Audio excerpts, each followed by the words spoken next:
Hey guys, I've got a fun video for you today. I'm going to be ranking all of my Pat McGrath eyeshadow palettes from my least favorite to my favorite. And this video was inspired by Kelsey Brianna J. I'm going to leave a link down to her channel below in my description box. Definitely check it out. She did a video, I think the first one I saw from her was that she ranked all of her Natasha Denona palettes, which I may do as well. And I just thought that that was such a fun video and it was so great. And I loved her video. I love all of her videos. She's so well spoken and she's just like a delight to watch. She's just a lot of fun. You can tell that she just loves makeup. And I actually found her channel through Mel Thompson. They're very, very good friends. And I'm sure you've probably heard Mel talk about Kelsey on her channel.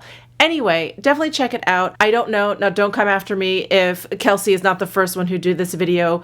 I'm sure it's not that unique of an idea, but her video is the one that introduced me to this concept. So without any further ado, let me go ahead and rank my Pat McGrath eyeshadow palettes. So there are 11 eyeshadow palettes in total. There are 5 large 10-pan mothership palettes, and then there are 6 of the smaller 6-pan palettes. So I'm going to be considering all of them. So we're going to be talking about 11 palettes today, and I'm going to be starting with number 11.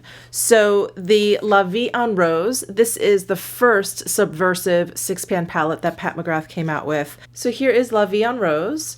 And I was really excited for this one. I think the colors look great. I think they're really beautiful, but I just had a hard time with these two shadows. I don't think that they perform as well as other Pat McGrath eyeshadows, and I just found the quality of these two to be subpar. And because of that, I just never end up reaching for this palette, even though these other shadows are really beautiful. Number 10 on my list is the second subversive 6-pan palette that McGrath came out with. This palette is beautiful. The quality is wonderful. The shades in here blend out so nicely. They're so creamy, they're so pigmented.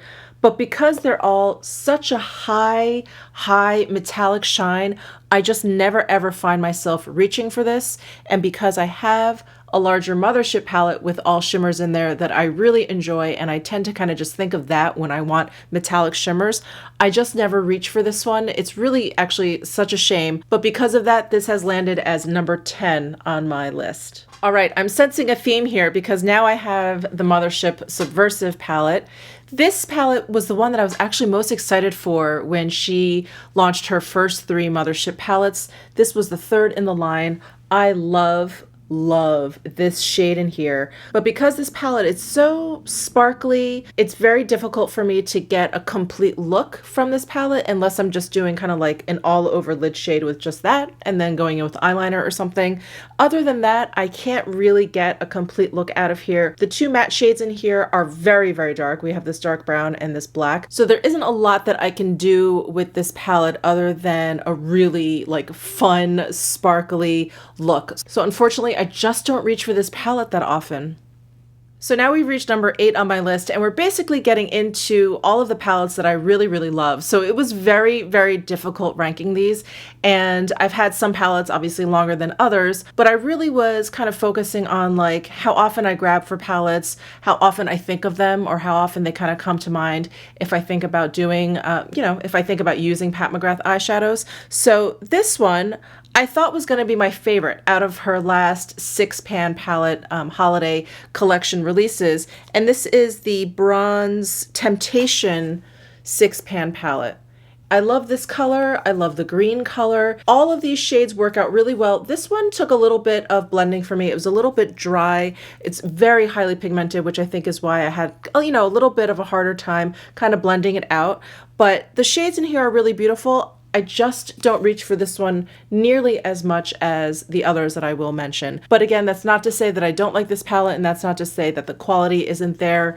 It's just a palette that, I don't know, maybe it's because I had the highest expectations for this, and I just don't reach for this as much as I thought I would. So this is the Bronze Temptation at number 8. So number 7 on my list is the 6-pan Bronze Ambition palette. Again, like I said, all of the palettes going forward, I really, really love. I love this one. I just don't reach for it quite as much as the other ones. I'm thinking because I personally can't get a full look out of this palette. My skin tone is a little bit light to use this as a transition shade. I would love something just a couple ticks down from here in terms of lightness.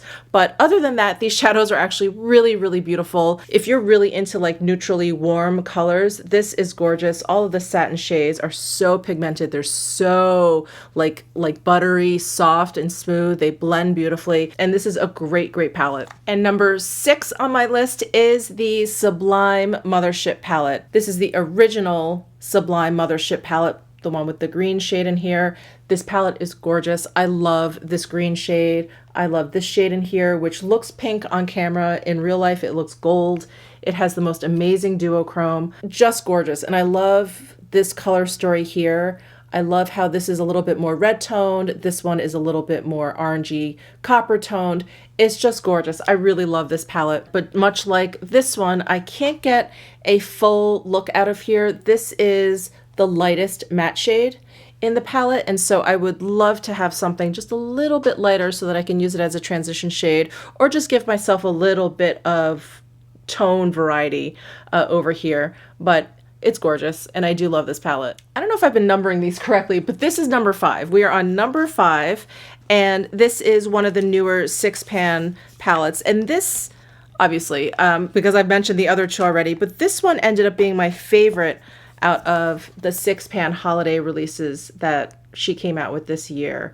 And this is the Dark Star Subliminal palette, I believe. Yeah, Subliminal Dark Star palette.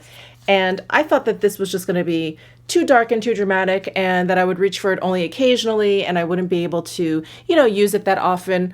But I love this palette, even though I can't get a complete look out of here for the same reasons that I've mentioned for the other ones. It just doesn't have that nice like transition shade. But I always think of this palette and I want to use this blue color or this gold color, which is a little bit softer, a little bit less yellow than a lot of the other golds that she has in her palettes. This is just such a gorgeous, gorgeous palette. There are no duds in this palette.